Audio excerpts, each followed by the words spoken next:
What do we really know about our past? Are we suffering from a collective memory loss?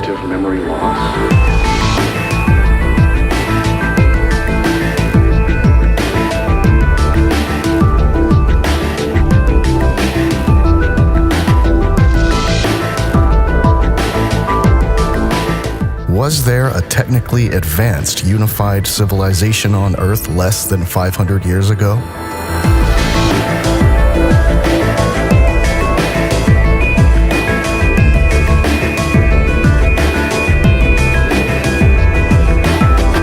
What role did the world's fairs play in introducing forgotten technology?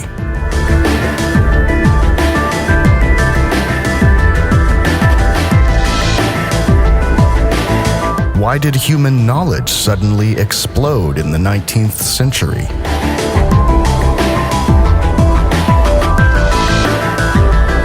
Did someone secretly destroy remnants of old world structures under the pretense of a temporary exposition? Nothing is as it seems. It's time for us to remember again and lift the veil of deception.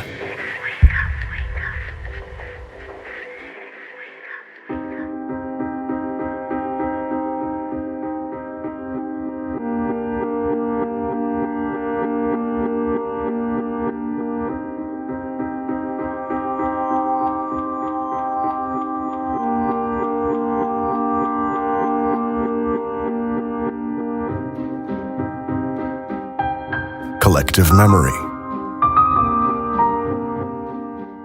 And now the mythless man, eternally hungry, stands among all pasts, digging and burrowing for roots, be it that he had to dig for them even in the remotest antiquities. To what does the tremendous historical need of the unsatisfied modern culture, the gathering around of countless other cultures, the consuming desire for recognition point, if not to the loss of the myth, to the loss of the mythical home, the mythical womb?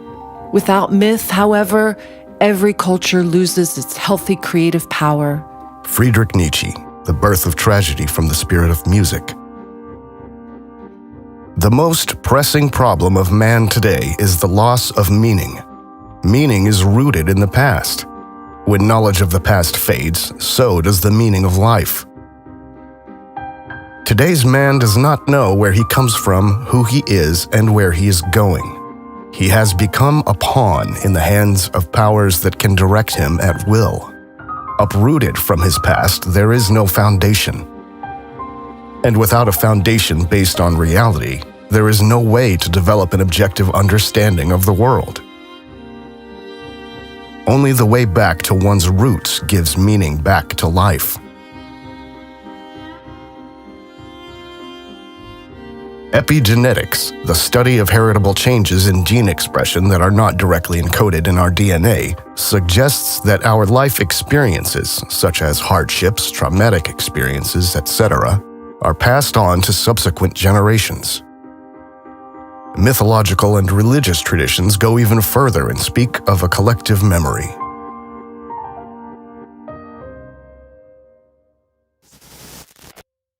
Already in the Vedas, the holy scriptures of Hinduism, a kind of universal memory is mentioned. The Sanskrit word akasha stands for heaven, space, or ether, and, according to the Eastern wisdom tradition, refers to the most subtle of the 5 elements from which everything else was created. Thus, according to Indian mythology, all thoughts that have ever been thought and all deeds that have ever been performed are stored in this information field, which is also expressed in the legendary palm leaf libraries of India and Sri Lanka. The conception of a world memory also exists in the Occidental culture. We can find similar references in the Bible, for example, when the book of Isaiah speaks of a memory book. Every activity is a form of energy, and energy cannot be dissipated. It is retained. We are in a closed system. See, everything you do, everything you say, every action you take, every penny you earn or spend is recorded. So we can assume that all experiences of our ancestors still exist, in an energy field invisible to us. Until around 100 years ago, the ether was still a standard concept in physics to explain the properties of invisible space. And even if today we are largely disconnected from our past, the experiences have not disappeared, but are only buried. Accordingly, it must be possible for us to reconnect with our past if we lift the veil and allow the memories to surface again. In order to access collective memories, a collective effort is required to a certain degree. An individual alone is not able to break through the amnesia. There are images that are so strongly charged with meaning that people are inexplicably drawn to them. The world's religions draw to some extent on such images, albeit in extremely destructive ways. Myths and fairy tales also contain such images. The more a myth is charged with meaning, the more important was its role in our past. By the radiance of a myth, we can already recognize its importance for mankind, if we allow it and let ourselves be touched by it. For example, the flood has burned itself into our collective memory, but so have the stories of giants, dragons, or malicious witches. The more we humans abandon these mythical images, the more we alienate ourselves from our own past and thus from our own being. This process of self-alienation began with the so-called Age of Enlightenment. Immanuel Velikovsky writes, Amnesia is one of the defense reactions of man. We know the effects of battle shock on soldiers. In the older Greek authors, the Pythagoreans and the Stoics, you find definite statements indicating that catastrophes which occurred in the history of the human race and in the history of our Earth were not abnormal events. They were actually dominant, repeating themselves again and again. But from the historical records, we see that the knowledge of the catastrophes disappeared slowly into oblivion. Plato described cataclysms in several works. He wrote about worlds destroyed and rebuilt. In his Timaeus, he noted that the Greeks do not remember ancient catastrophes besides the deluge. He adds that the people of his time, as the priests of Sais told Solon, were unable to remember these catastrophic events. In another work, whose authorship is probably wrongly ascribed to Plato, he is presented as believing in a peaceful universe. Plato's pupil Aristotle refused to believe in catastrophes. The scholarly world has accepted Aristotle's view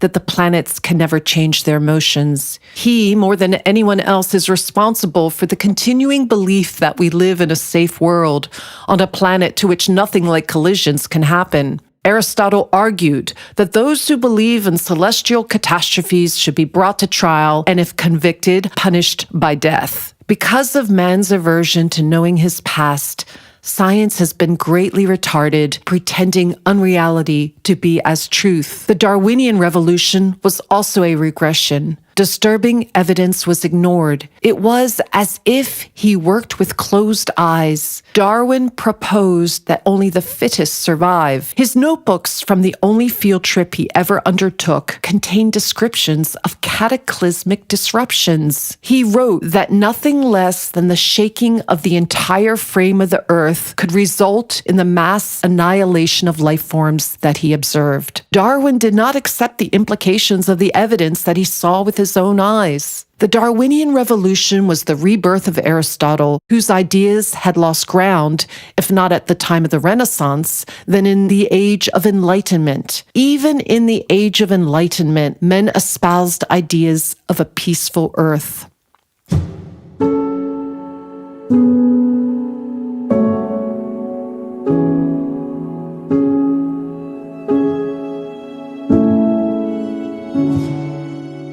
In recent centuries, great efforts have been made to make us humans forget where we come from and who we are. The destruction of the old knowledge of physics and biology was particularly powerful in uprooting us. Einstein and Darwin represent the inversion of the old knowledge into a nihilistic worldview, with man as a meaningless, random something, adrift in an endless and cold universe. These anti-life models about reality were perfected only recently, in the 19th century, and could even fully prevail only in the 20th century. Too great was the resistance even in academic circles of the 20th century. The so-called Big Bang theory is a good example to understand how religious esoteric concepts entered science. The Belgian Jesuit and priest Georges Lemaitre created the Big Bang theory, not on the basis of scientific facts, but on the basis of a religious conviction, a notion of a primordial or cosmic seed from which everything evolved.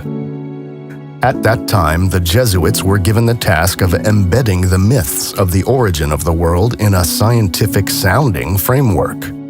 A few decades later, in 1951, the Pontifical Academy of Sciences accepted the Big Bang theory. This long wait for the Pope's acceptance was not due to opposition from the Church, but from the general public. After all, the Big Bang theory originated in the hands of the Vatican itself. Ironically, the irrational Big Bang theory is still part of our modern worldview, and still not a single proof has been presented.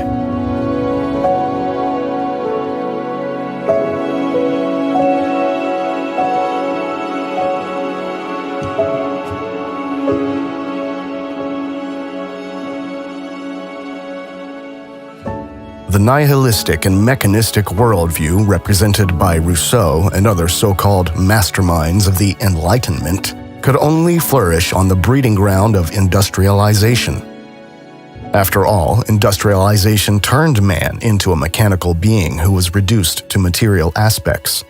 Industrialization must be seen as a turning point, and as the most notable event that is still comprehensible and visible to us today as a result of a reset in the 18th or early 19th century.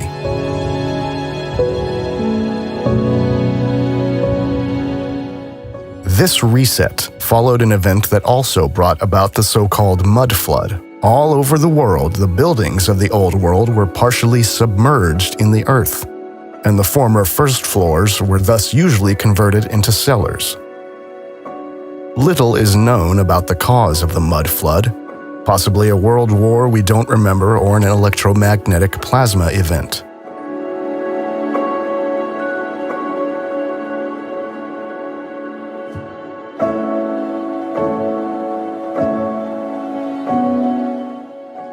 Velikovsky again on this. C.G. Jung became rather convinced that the unconscious mind, whether by telepathy or in some other way, is a common possession of the entire human race. But it is not only constituted of the experiences of this generation, we who interact in this world today, it includes the cumulative experiences of all generations past. This is more than just telepathy, but something which is brought down from generation to generation. The fact is that catastrophic events have taken place, not just in a cave here or in a cave there, but events of indescribable violence, such that no human being who succeeded to survive could be free from the traumatic effects. Traumatic effects, as I say, indescribable. Imagine, suddenly, time is no more time. The day does not move into the night. The ocean does not just beat at the coast of the Atlantic, it moves over the continent. Not even moves over the continent. Continent and sea just change places. Where were plains, mountains are thrust up in a matter of hours. The air is filled with loud hissing noises of meteorites falling down and all volcanoes erupting simultaneously. Not just the volcanoes that existed, but thousands of new volcanoes coming up and blazing, and rivers losing their beds, and earthquakes removing cities from their foundations. The human history that starts with the invention of writing is hardly 5,000 years old. Any one of you who reached already the age of 25 lived a full 0.5% of the recorded history.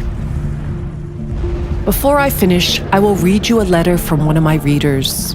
I feel that the ancients in myth, epic, and sacred works have been trying to tell us something about a problem that bothered them a great deal. It appears fairly clear that our ancestors were trying to communicate a deep fear, a terrible anxiety. They were talking about a problem that was so terrible that the most drastic measures to group discipline and/or self-repression were justified.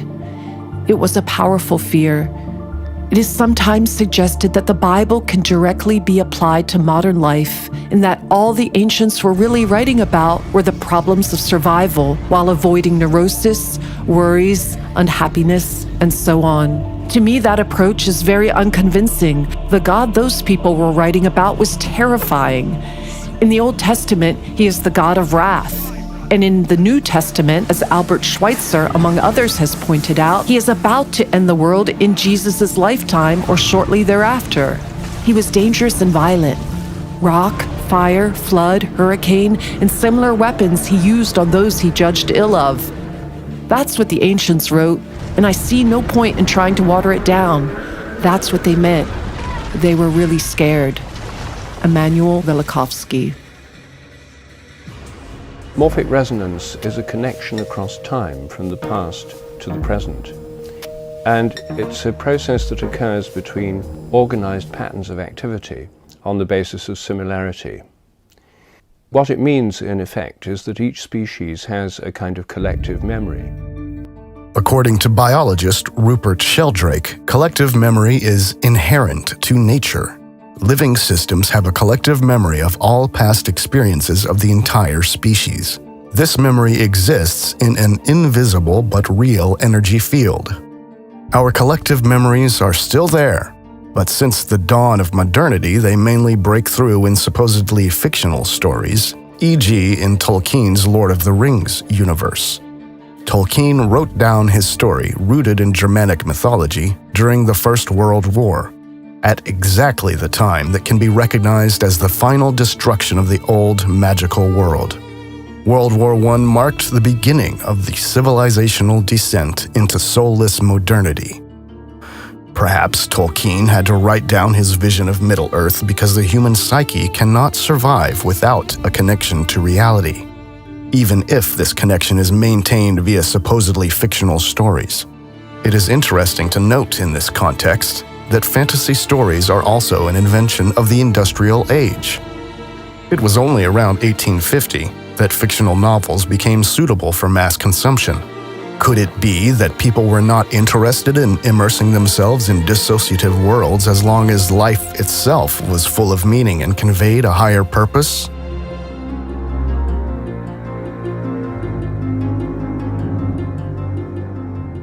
The more hostile and cold our society becomes, the stronger becomes the urge to escape into imaginary worlds. And as these imaginary worlds are fed by our collective memories, it is this repressed energy which breathes life into them.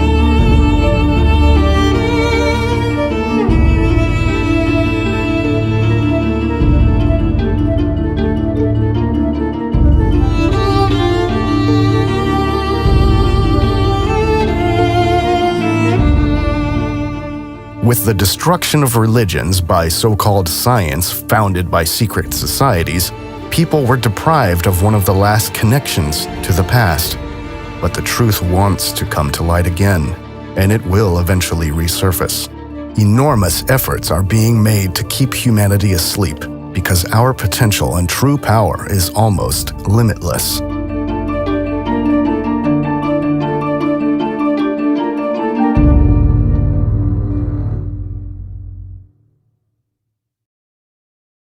Industrialization.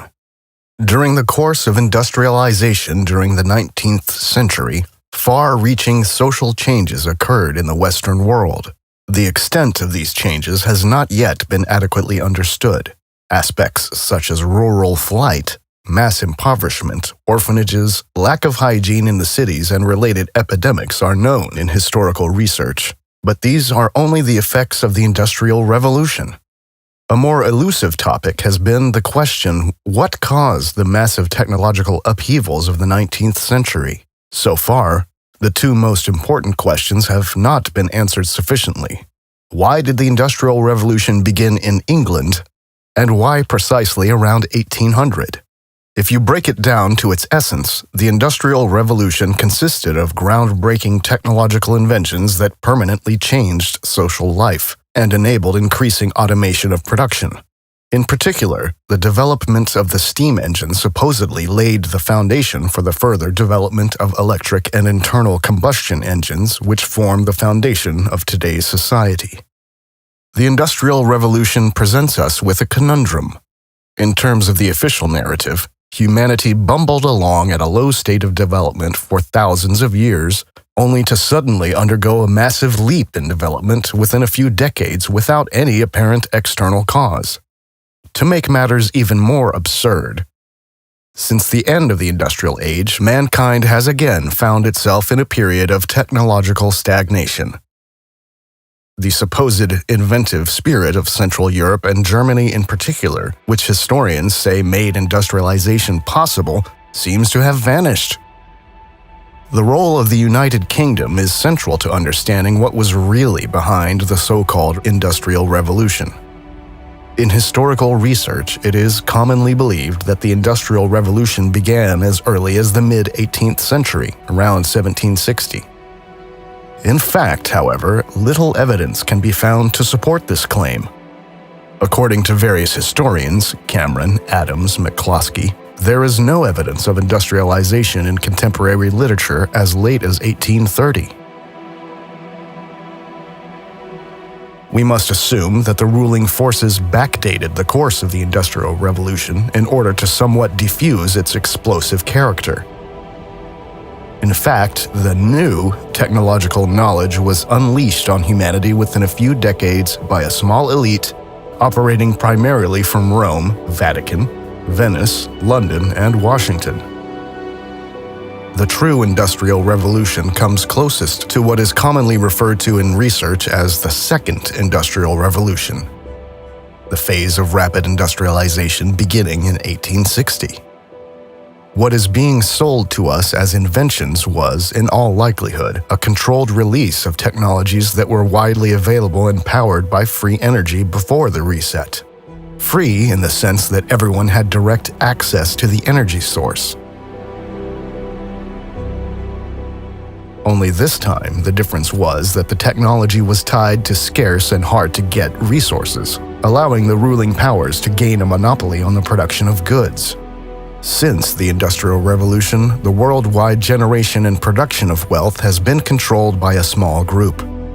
Along with the control of the fiat money system through central banks, the scarcity of energy has been the most important element in controlling the masses. This process is reflected, for example, in the conflict between Tesla and Edison, or Tesla and Einstein. Tesla defended the holistic model of the world, thinking in terms of energy, frequencies, and vibration, and did not want energy production to end up in the hands of a few. When the industrialists, first of all J.P. Morgan, who at that time were responsible for building the energy monopolies, realized that Tesla's work was not suitable for the oppression of humanity, he was marginalized into oblivion.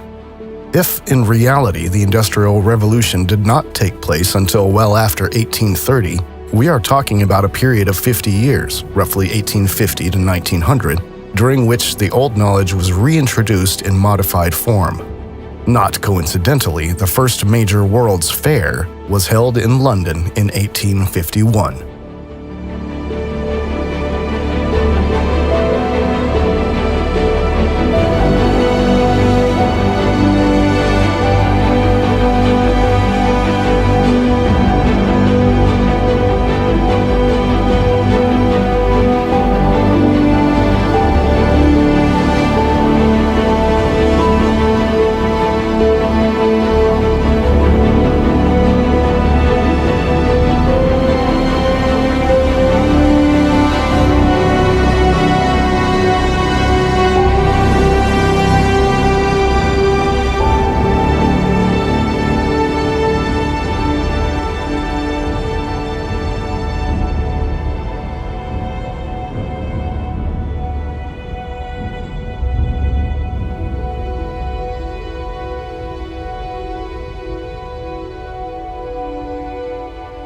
Imperialism.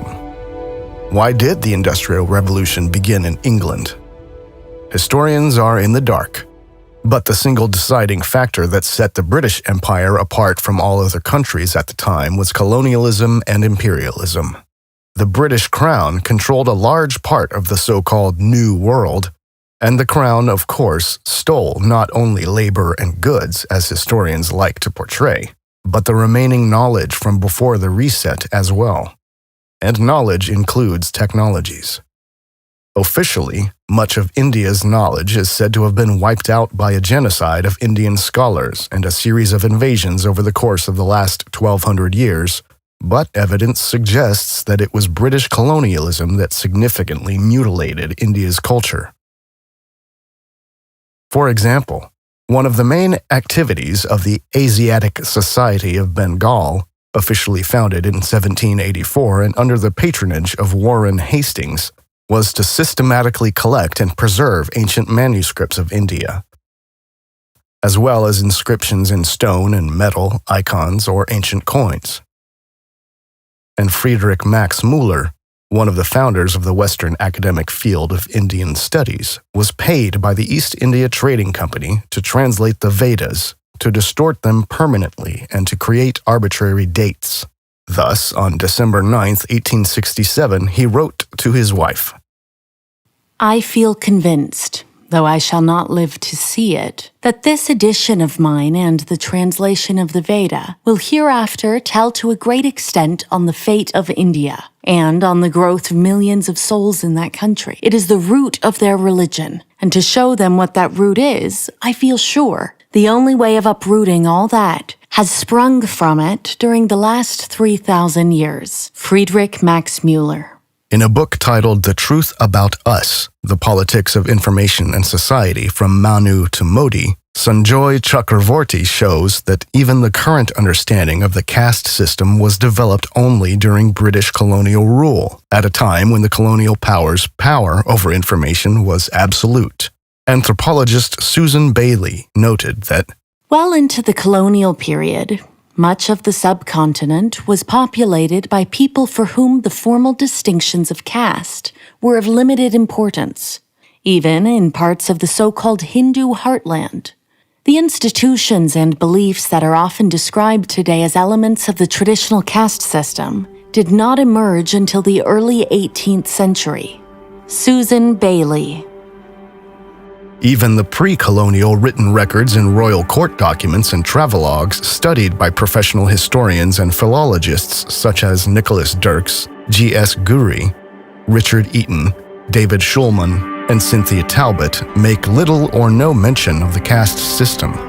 But back to the United Kingdom, for India has been called the jewel in the crown for good reason.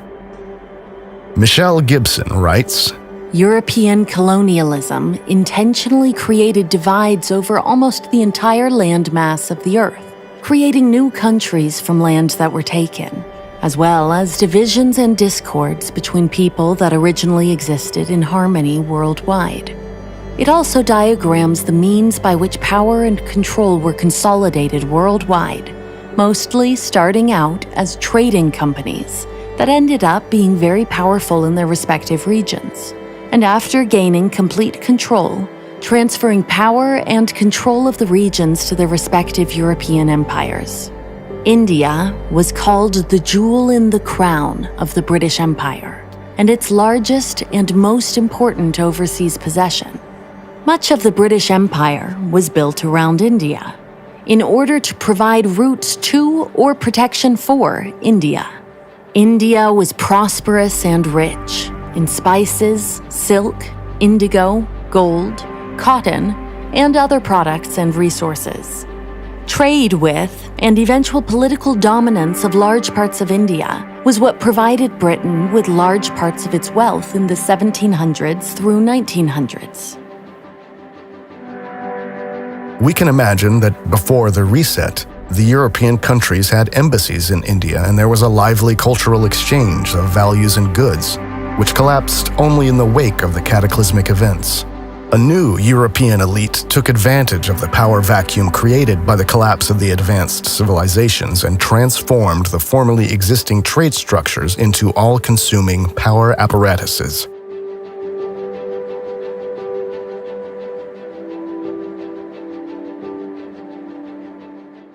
This would also explain existing inconsistencies. For historical research has never been able to explain satisfactorily why the colonial powers only began to expand their rule over the colonies with brute force and blind missionary zeal a few hundred years after colonization.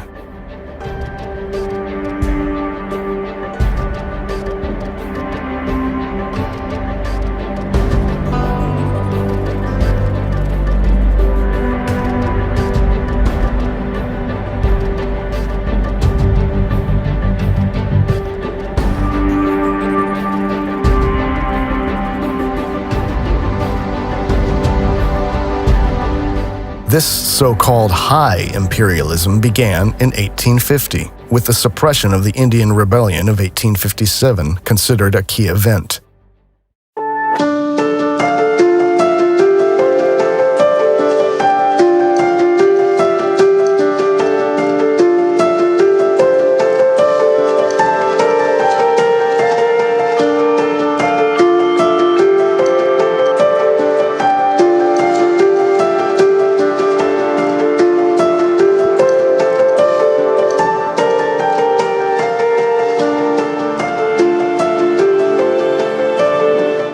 In 1885, the Congo Conference, held in Berlin at Bismarck's invitation, settled the effective division of Africa among the colonial powers. At the Congo Conference, the concept of state formation was applied to Africa and imposed on the continent. But thinking in terms of state boundaries and national identities was still fairly new in Europe as well.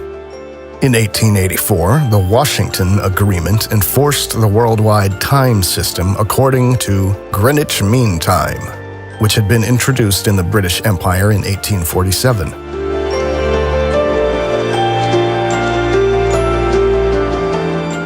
The role of the German Empire in relation to imperialism was primarily to denounce human rights violations, to establish legal foundations, and to keep in check the colonial superpowers that were committing inconceivable atrocities in the colonies.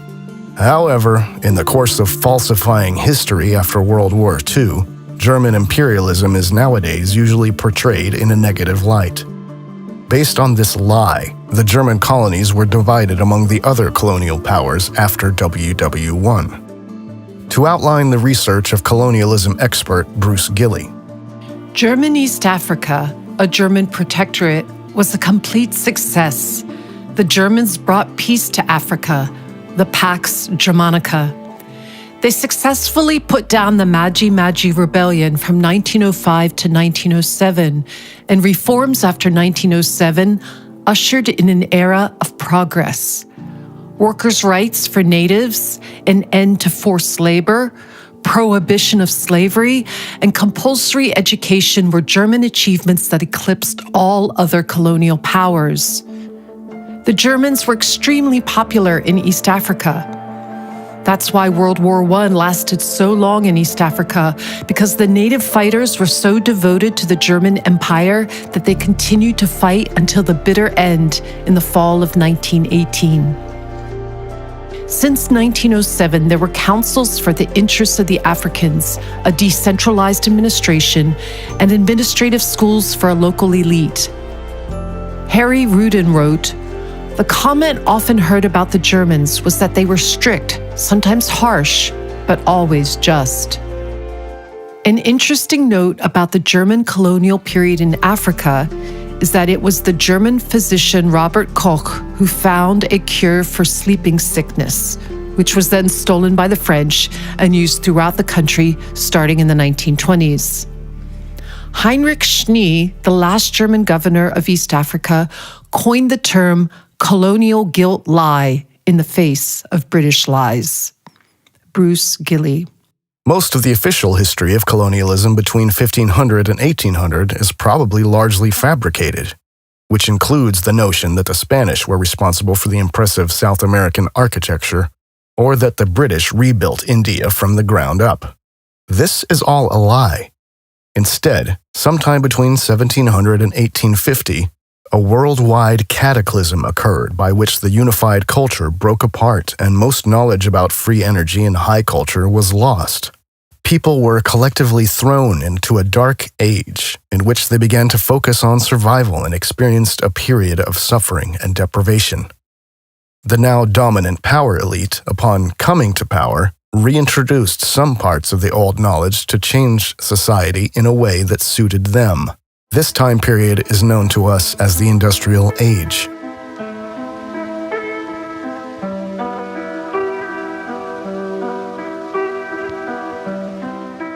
This power elite has its roots in the Roman Empire.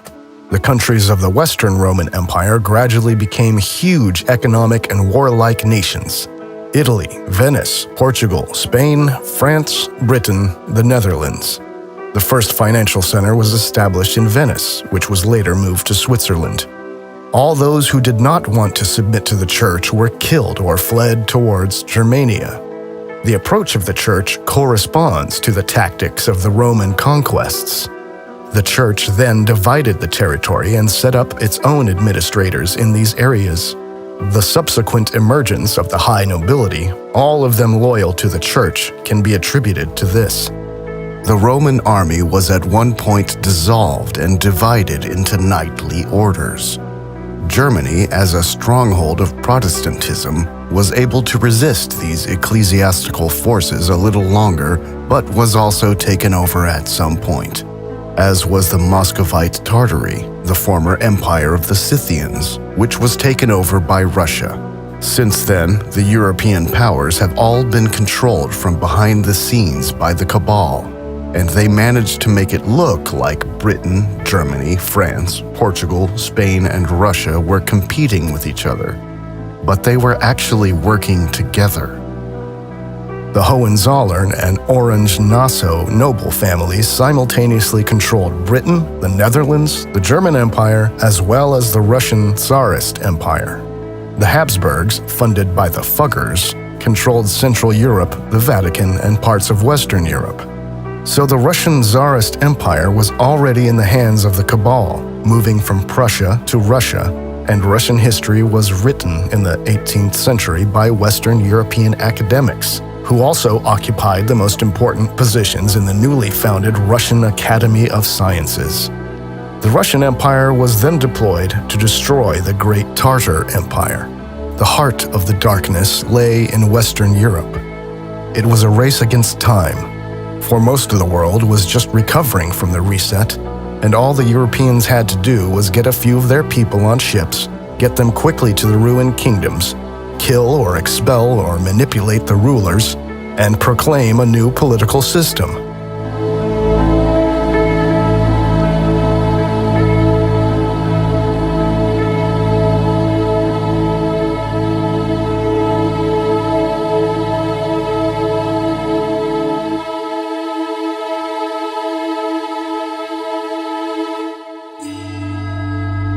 The Japanese Seclusion Edict, reportedly from 1636, stated the following: No Japanese ship, nor any native of Japan, shall presume to go out of the country. Whoever acts contrary to this shall die, and the ship with the crew and goods aboard shall be sequestered until further orders. All persons who return from abroad shall be put to death. Whoever discovers a Christian priest shall have a reward of 400 to 500 sheets of silver, and for every Christian in proportion. All Namban, Portuguese and Spanish, who propagate the doctrine of the Catholics or bear this scandalous name shall be imprisoned in the Onra, or common jail of the town.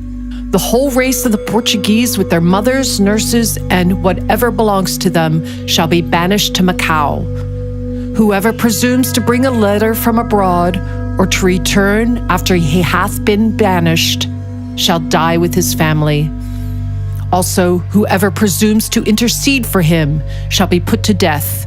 No nobleman nor any soldier shall be suffered to purchase anything from the foreigner. Thus began a social epoch in Japan known today as Sakoku, the voluntary isolation of Japan from all Western powers.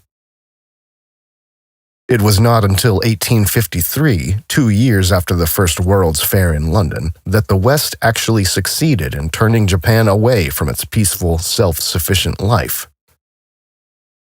The policy of the sakuku ended after 1853, when the American black ships commanded by Matthew Perry forced the opening of Japan to American and thus Western trade through a series of unequal treaties. This was just a few years after the same forces had destroyed ancient China in what is now known as the Opium Wars. In 1842, the Qing dynasty was forced to sign the Treaty of Nanking, the first of what the Chinese later called the unequal treaties, which granted Britain compensation and extraterritoriality, opened 5 treaty ports to foreign merchants, and ceded Hong Kong Island to the British Empire. The failure of the treaty to fulfill British goals of improved trade and diplomatic relations led to the Second Opium War, 1856 to 1860, and the defeat of the Qing led to social unrest within China. In China, the war is considered the beginning of modern Chinese history. The same old game over and over again. It is important to realize that everyone in China and Japan hated Catholics because Catholicism was used as a weapon to weaken their countries culturally before the British also took over the political structures. Until the 1840s, China and Japan were defending themselves quite successfully. Even back then, Vatican-controlled Catholicism had nothing to do with genuine Christianity. Rather, the Vatican was used to infiltrate genuine Christianity. Michelle Gibson. The year of 1493 was the year that Pope Alexander VI authorized the land grab of the Americas in the Inter Cetera Papal Bull.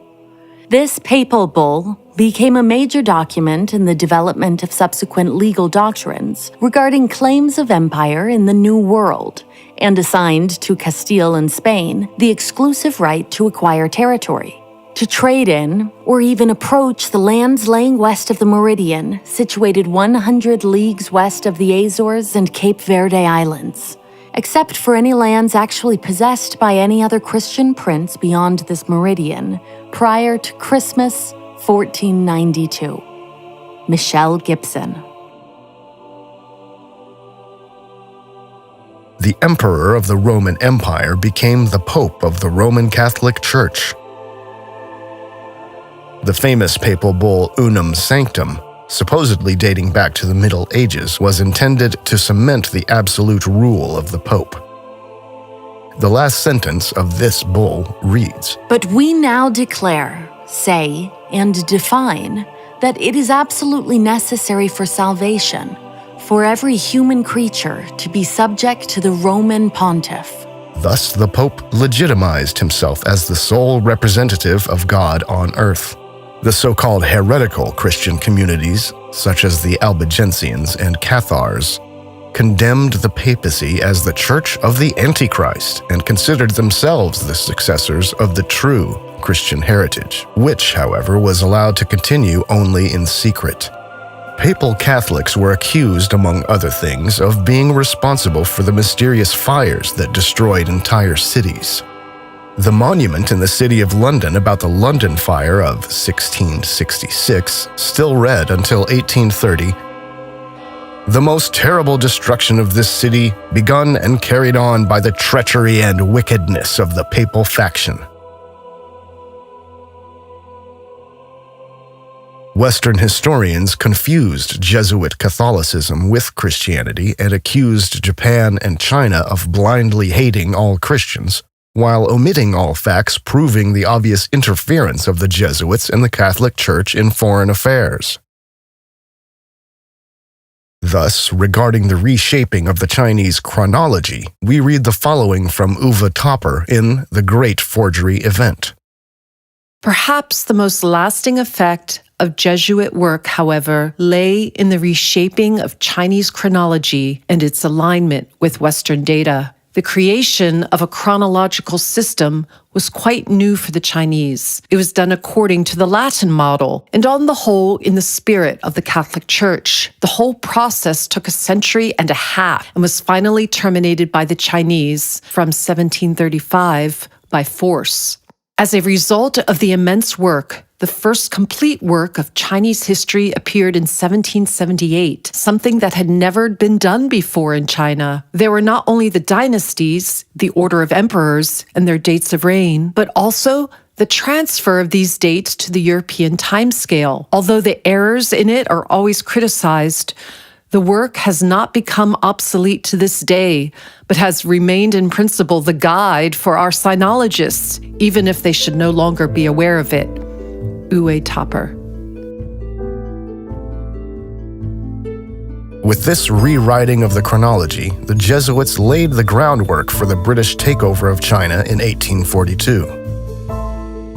Not only Christianity, but also Islam and Judaism were sooner or later used to control the masses. Because of the nature of the rewrite, we do not even know if the general timeline of events prior to these wars in the name of imperialism is true.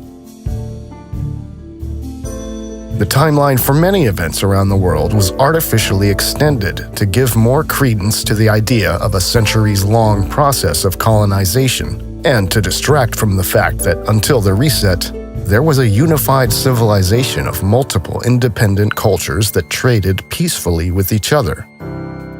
The supposedly new technological knowledge was introduced worldwide in the course of the 19th century, first and foremost in Western Europe and the Americas.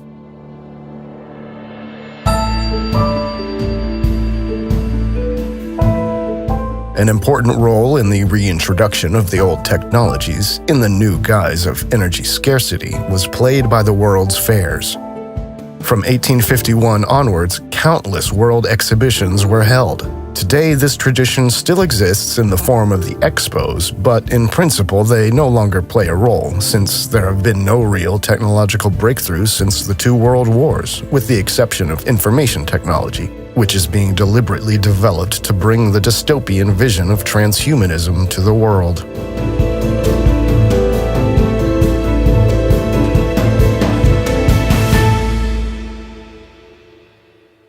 It can be said that with World War I, not only classical architecture, but also innovation disappeared from the world.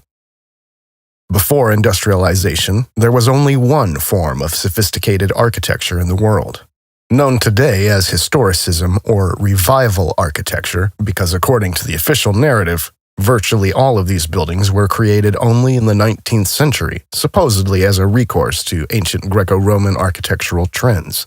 Neo-Gothic, Neo-Renaissance, Neo-Baroque, etc. The basic principles of these buildings were always the same and their quality unrivaled. Is this uniform architecture an indication of a unified civilization that only recently broke up into individual kingdoms or nation-states? Even in Japan, there were these Greco-Roman classical buildings before 1900, although Japan was still completely isolated from the outside world until around 1850. And even after that, after the British had forcibly conquered Japan, it only slowly and hesitantly opened up to the West.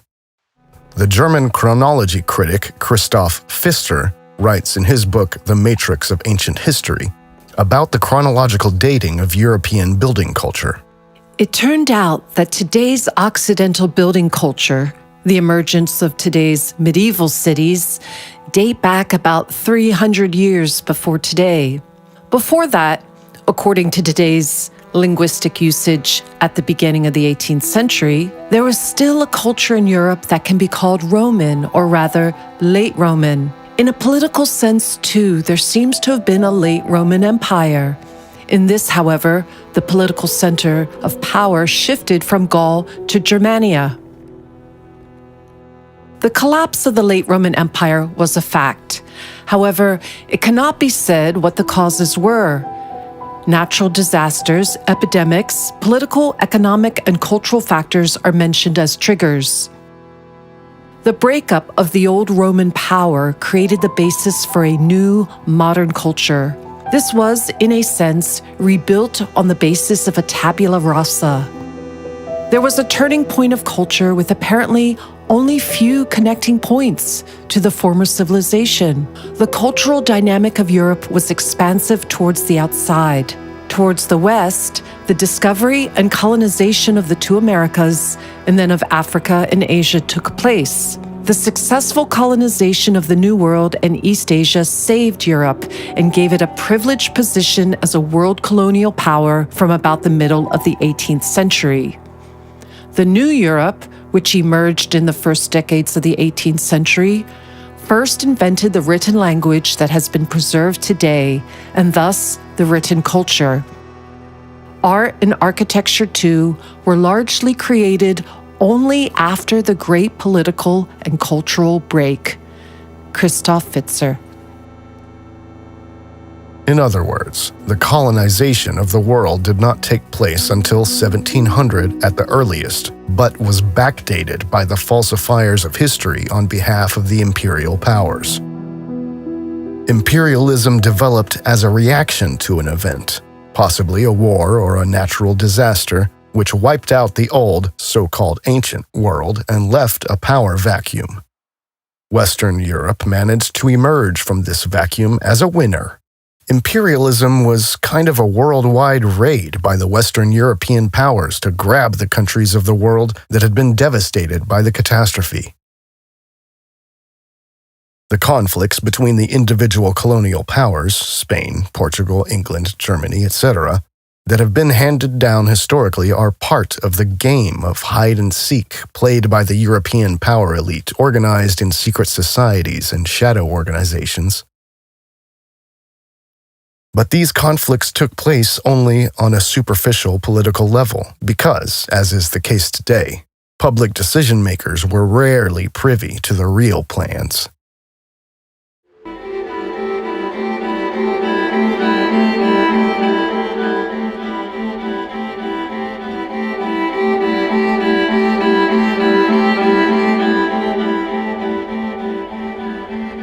Let us now look at the story of two buildings. Penn Station in New York, built between 1904 and 1910, demolished in 1963 because the building was dirty and the maintenance costs could allegedly no longer be met.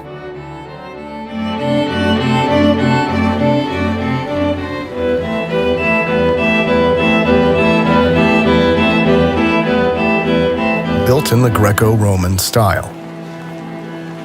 Ada Louise Huxtable wrote in the New York Times in 1963. The tragedy is that our present age not only could not produce such a building, but could not even maintain it. Ada Huxtable.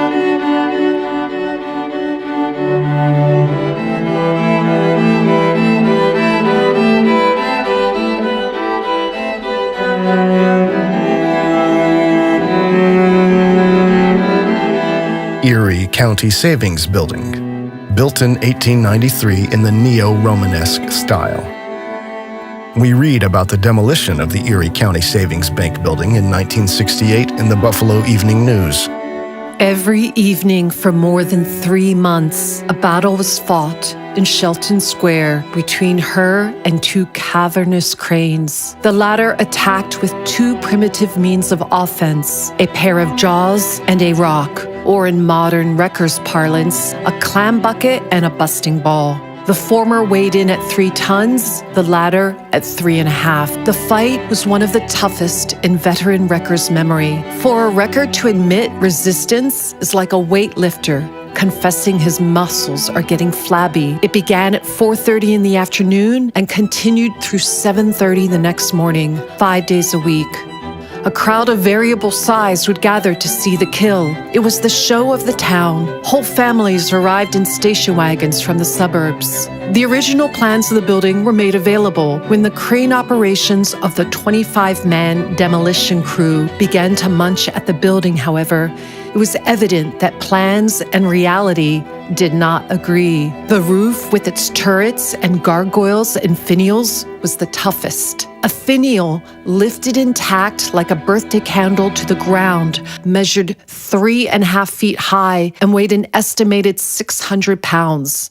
not to mention the cones on the towers, which look like cake frosting aloft, but on the ground measured 20 feet high and 15 feet across, cast iron and steel. As the wrecking progressed, scores of 200-pound red granite carved images, 5 feet thick, set in the walls around the crest of the building, came tumbling down, their carnival faces of joy and sorrow biting the dust. The very stones of the building were resistant. The walls, which tapered from 9 feet at the base up to 3 feet, were composed of foot-thick red granite stones weighing up to 3 tons each. Interlocked, they had to be lifted out like lumps of sugar, piece by piece. They did not sound like sugar when they dropped. If we look at the bigger picture, the 2 world wars appear in a new light.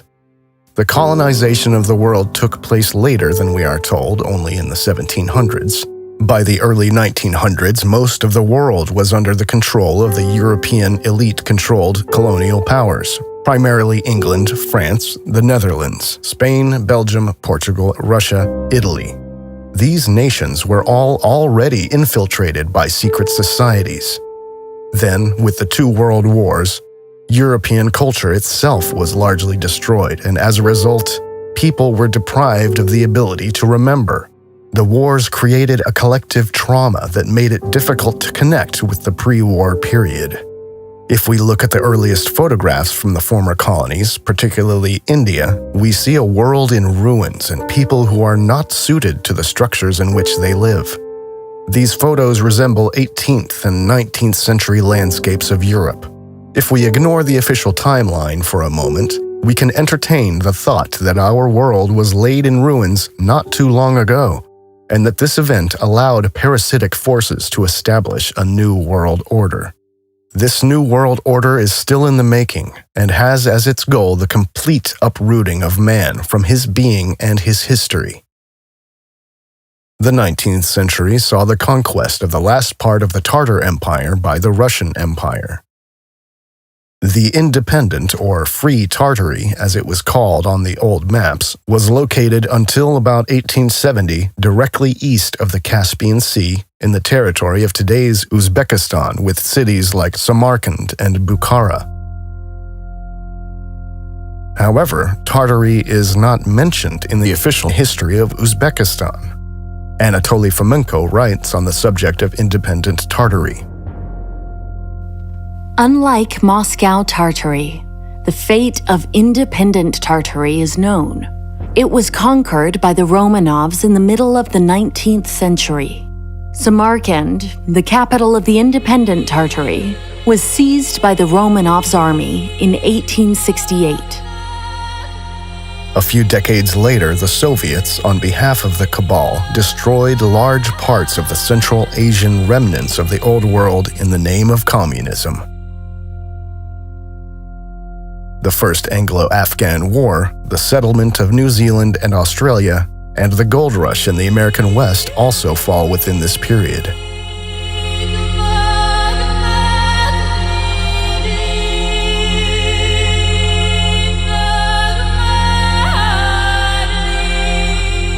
Consequences of industrialization. In 1839, John D. Rockefeller Sr. was born in the United States. He later founded the Standard Oil Company in 1870. The World's Fairs coincided with the power struggle for authority in physics and the monopolization of energy production, with the sinking of the Titanic and the founding of the Federal Reserve Bank. At that time, the Kabal got rid of those industrialists who opposed the plan of establishing a new world order. The 3 most prominent opponents of the establishment of the Federal Reserve Bank, Benjamin Guggenheim, Isidor Straus, and John Jacob Astor, all died with the sinking of the Titanic.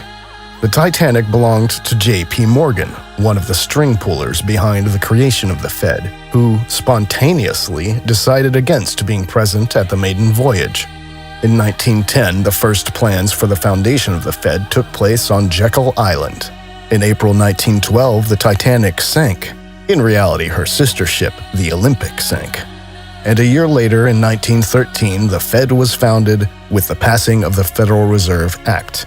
thus laying the foundation for the arbitrary control of the world economy by the secret elite, which had already infiltrated most nations at that time. Woodrow Wilson signed the act, allowing the Fed to issue Federal Reserve notes, US dollars. A few months later, the First World War began the civilizational decline in Central Europe. Nations were set against each other. In 1866, Otto von Bismarck led Prussia into the German War of Brothers against Austria. After the end of this fratricidal war, he did not include Austria in the newly formed North German Confederation and annexed Alsace-Lorraine. He thus created, possibly without being aware of it, the structural conditions for the First and Second World Wars. However, the assassination attempt on Bismarck and his dismissal by Wilhelm II indicate that he was a thorn in the side of the secret societies. His anti-Catholic policy of the Kulturkampf may also have contributed to this. The war against the Germans started with Rome's propaganda against the supposedly primitive Germania and continued with the Reformation Wars. Bismarck tried to reduce the influence of the Vatican and secret societies. The final nail in the coffin of Germany were the two world wars, followed by controlled migration and population replacement. In the course of the 30 Years' War, Germany's spiritual backbone was broken. As Heinrich Heine said, "Bondage is in the German himself, in his soul. Worse than material slavery is spiritualized slavery. Germans must be liberated from within. Nothing helps from without."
Albert Einstein published his two theories of relativity in 1905 and 1916.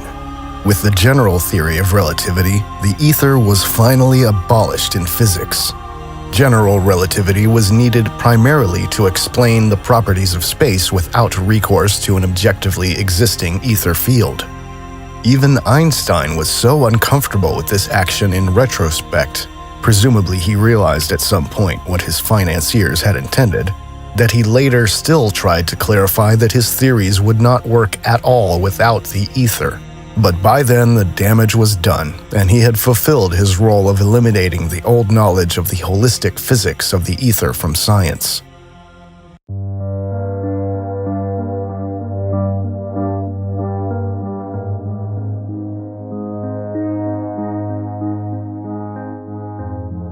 Holistic scientists, like Nikola Tesla, had no place in the New World and were starved out, but only after their skills were used. Parents, beware. Your children homeward bound from school are being introduced to a new danger in the form of a drugged cigarette, marijuana. It is convinced that he is hopelessly and incurably insane, a condition caused by the drug marijuana to which he was addicted. The monopolization of production also included the demonization of hemp. Andrew Mellon, Randolph Hearst, and the DuPont family were instrumental in pushing through the Marijuana Tax Act of 1937, which raised taxes on hemp in the U.S. to bleed the hemp industry dry and support the oil industry. Banker Andrew Mellon appointed Harry Anslinger as chairman of the newly formed Federal Bureau of Narcotics. Basically, the goal was to create the conditions to make humanity dependent on the system in the long run, and to eradicate any possibility of self-determination and freedom. The 19th century was also the time of the establishment of mass indoctrination institutions, called schools, where state-imposed propaganda was taught to educate young people to become willing recipients of orders. The expansion of compulsory education and the Gleichschaltung of teachers then picked up speed again in the 20th century with the rise of fascism and communism. If the Vatican had not already achieved sufficient success through the consistent persecution of witches and the Inquisition, as well as the burning of books and the destruction of culture, then its mission was crowned with success with the widespread introduction of religious propaganda, which no child could escape. Thus, Karl-Heinz Deschner wrote in his book, God and the Fascists, the Vatican Alliance with Mussolini, Franco, Hitler, and Pavlovich, that under Mussolini, the books of the Italian elementary schools consisted of 1/3 catechism pieces and prayers, and 2/3 of glorifications of fascism and war. The whole thing was crowned only by renewed bans on anti-clerical criticism and media coverage. Thus, one of the basic principles of the old world, each community, family, lives autonomously and is responsible for its own children, was invalidated. The consequent tearing apart of these communities and the early centralized indoctrination were of central importance. Then, with the Flexner Report of 1910, the robber barons Rockefeller and Carnegie destroyed holistic medicine in the U.S. and laid the groundwork for building the anti-life medical cartel under which we live today. Electrotherapy, phytotherapy, and osteopathy, for example, were banned from the official canon, and the curriculum was standardized so that pharma-controlled conventional medicine could establish itself as the only recognized form of medicine. Most independent schools were forced to close as a result of the Flexner Report. The Flexner Report was inspired by the destruction of alternative healing methods in Germany, where the policies of the Flexner Report had already been implemented in 1880. Throughout his life, Flexner was an ardent advocate of the German pedagogical style of medical education.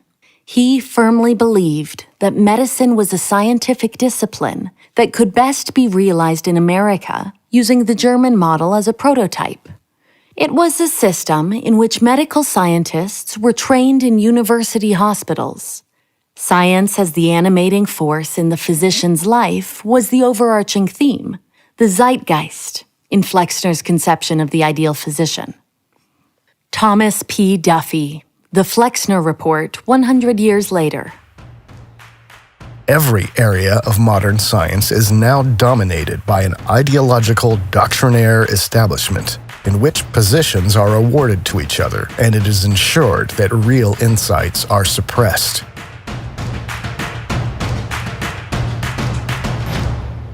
Aan tafel is onder andere Connie Braan. Die schreef dit schitterende boek, dat heet De Handelsreiziger. En dat gaat eigenlijk vooral over iets wat wij niet wisten, namelijk over de grootste cocaïnefabriek ter wereld. En die stond in Amsterdam aan de Weespertrekvaart. The British used opium to take over China. In Europe, the Royal Dutch Cocaine Factory was responsible for anesthetizing the population, and during World War I supplied all countries involved in the war with cocaine made from coca leaves imported from Peru. The origin of this factory was the Dutch East India Company. Next to the British East India Company, one of the most powerful trade and power structures of the colonial era. It was through the Dutch Cocaine Factory, which was supported and protected by the government and had a virtual monopoly on cocaine, that World War I was made possible, because it was only through alienation and anesthesia that soldiers were able to endure the suffering during the war. The Netherlands emerged from the First World War as one of the richest countries in the world thanks to the sale of cocaine. Innumerable traumatized soldiers remained addicted to cocaine after the war, and some even raided pharmacies to obtain it. For even more effective anesthetization of the World War II soldiers, the factory's production was shifted from cocaine to amphetamine in 1942.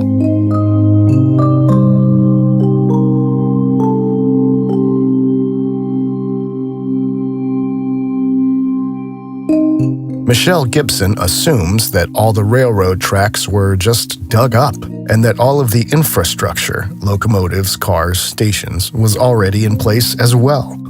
She speculates that it was an electrified rail system, and after the free worldwide energy grid was shut down, the free energy sources for mass transportation were replaced by oil and coal. The newly created dependence on fossil fuels was one of the foundations of the fabulous wealth of the industrialist robber baron families. About the tramway network in Manaus, Brazil, she writes, "The historical narrative we are given says that rubber made Manaus the wealthiest city in South America in the late 1800s, and wealthy European families are said to have settled in Manaus, bringing their European art, architecture, and culture with them. It was a city at that time with electric trams and streetlights." Electric trams and streetlights? In the middle of the Amazon rainforest? No road connection to Manaus existed until 1973, with the completion of the BR-319, connecting Manaus to Porto-Velho, Brazil. It is 540 miles long, or 870 kilometers, going through the rainforest, and is impassable when it rains. It is known as Brazil's worst highway. There is no such tram system operating in Manaus today. The history we've been taught does not provide an adequate explanation for what was really going on here. This is a photo of undeveloped Amazon rainforest near Manaus. How are they supposed to have built all of this in the mid to late 1800s under these conditions? Michelle Gibson.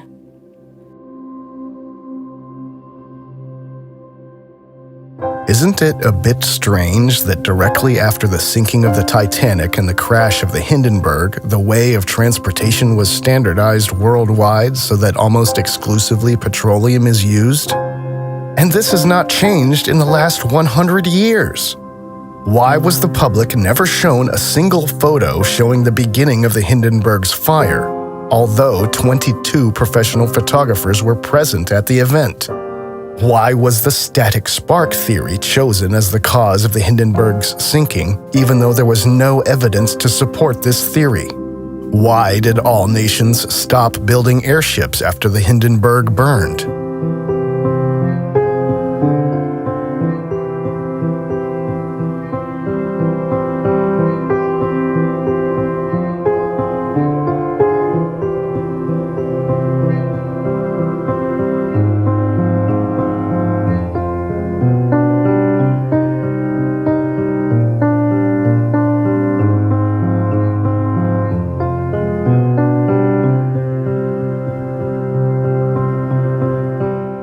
Between 1907 and 1909, 16 imposing American warships with other escort ships, the so-called Great White Fleet, circumnavigated the world and paid a visit to many countries, as the story goes.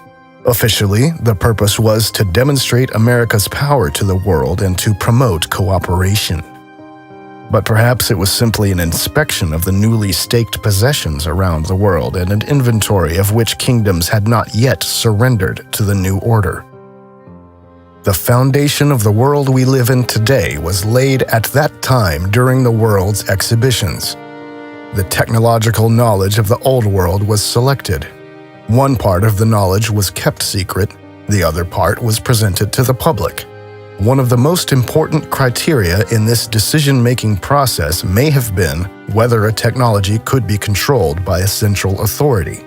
Any form of free, no-cost energy, for example, was very dangerous to the forces that controlled the robber barons of the industrial age secretly from the shadows.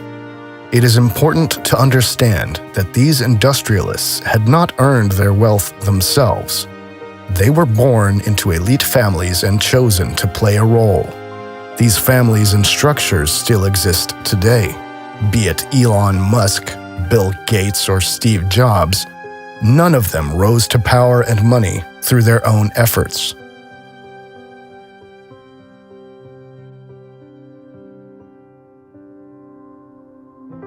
But to end with Tolkien, nothing is lost. In our world, Middle Earth, The descent into darkness dominated by evil is part of the process of humanity's evolution.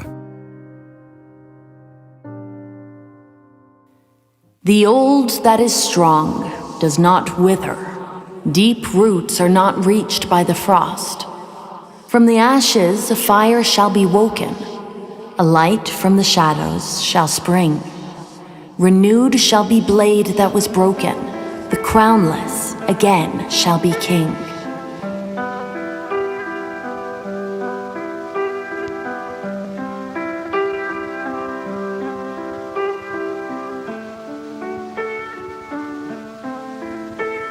I came into this world in the rough and ready year of 1923.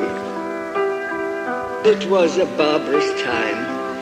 It was a bleak time, and it was an uncivilized time.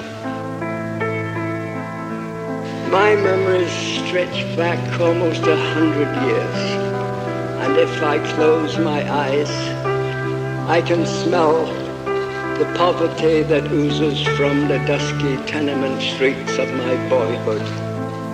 I can taste on my lips the bread and drippings that I was served for my tea. I can remember extreme hunger and my parents' undying love for me.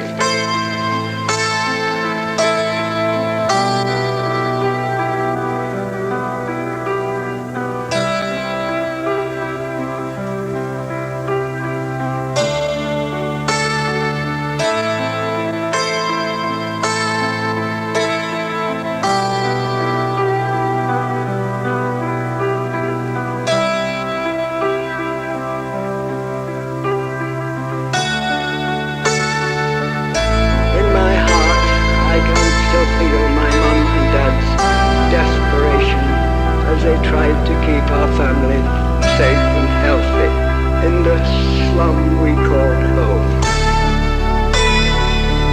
Poor Mom and Dad, no matter how hard they tried to protect me and my sisters, the cards were stacked against them.